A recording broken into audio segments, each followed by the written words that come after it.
Fridays are awesome. It's been a little while since I said that on air. Doesn't make it any less true, though. I'm Carl Azuz for CNN Student News.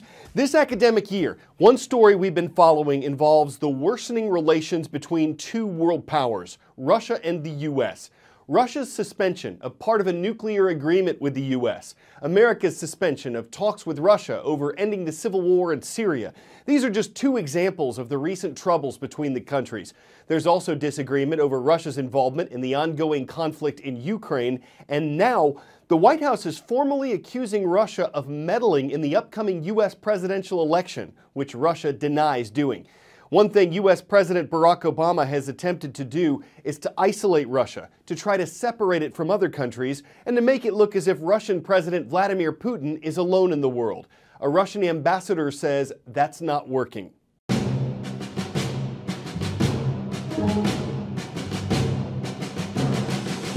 Putin is often cast as isolated in the world, targeted by international sanctions, shunned on the international stage. But in fact, he's been steadily building alliances in areas where Western powers have struggled. The obvious example is Syria, where Russia has intervened militarily to prop up Bashar al-Assad, Moscow's longtime ally. Russia's Air Force and Navy has been pounding anti-Assad rebels, turning the tables on the battlefield, sending a powerful message that Moscow can be both a strong and reliable ally and a formidable enemy. Russia has a working relationship with Iran and is increasingly seen as a serious player once again in the Middle East. Putin is building an important relationship with China as well, with whom Russia has a shared interest in counterbalancing the power of the United States. Russia and China are building closer economic ties, particularly in energy, where the two countries have agreed, amongst other things, a $400 billion gas deal. Russia's status as a major gas and oil producer has encouraged countries like Turkey and Saudi Arabia, sometimes themselves at odds with Moscow in other areas, to forge closer ties with the Kremlin.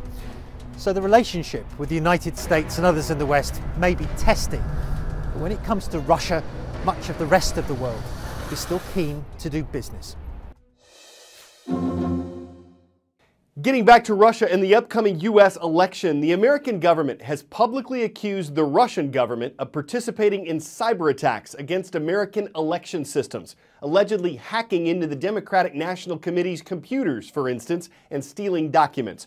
Russian officials have called the accusations flattering, but they've repeatedly denied meddling in the U.S. election and said there's no proof Russia's involved in the hacking.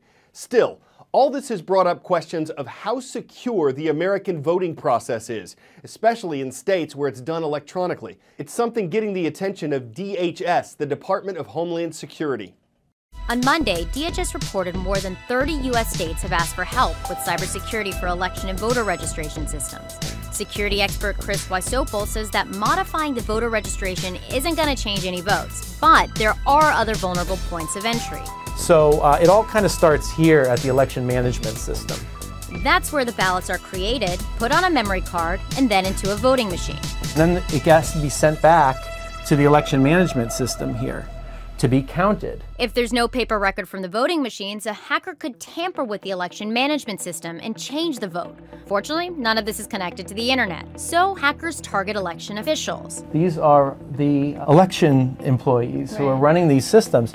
They connect to the internet. If their computers get infected and they're the ones that are managing and maintaining these systems, there's a chance that memory cards come from their computers here.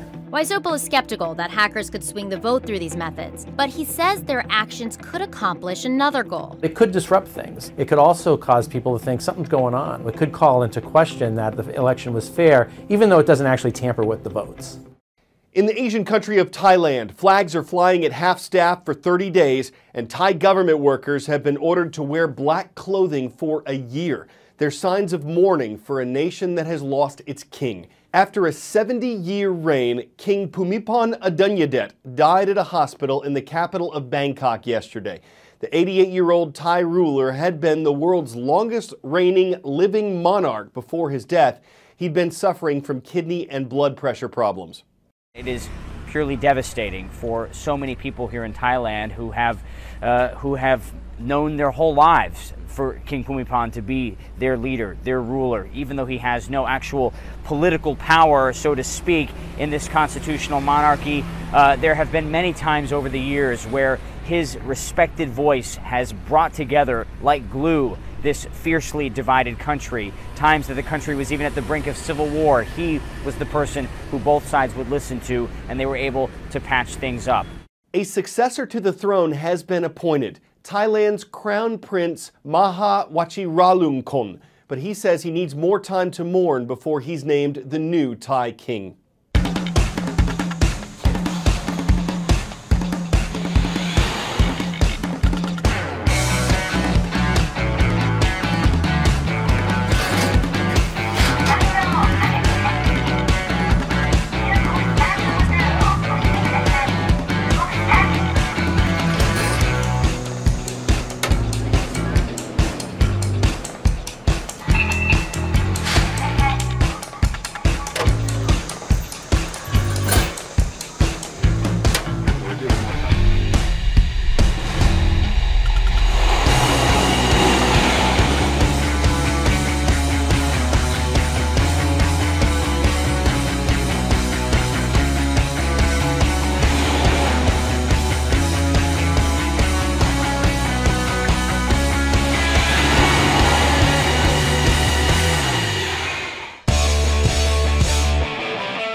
Since France gifted her to the U.S. in the 1880s, millions have seen the Statue of Liberty by boat, plane, or even from the Lady's Crown.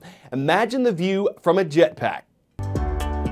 Is it a bird? Is it a plane? It's a man in a jetpack flying around the Statue of Liberty. It was awesome. It was a dream come true, and I was just having a blast. Though the actual blast off from a boat was fairly gentle.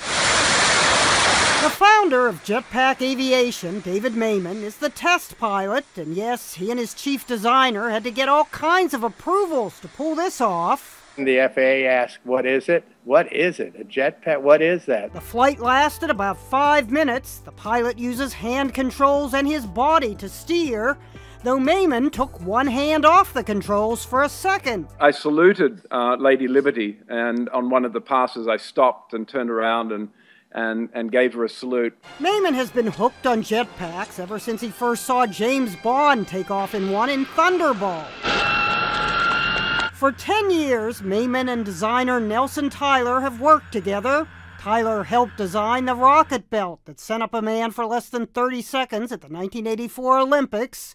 For the Statue of Liberty flight, the designer told his pilot, Fly slow and careful and not too high. Yeah, I didn't hear that message, I don't think. Next thing you know, he was 100 feet up doing 65 miles an hour. Jeannie Mo, CNN, New York.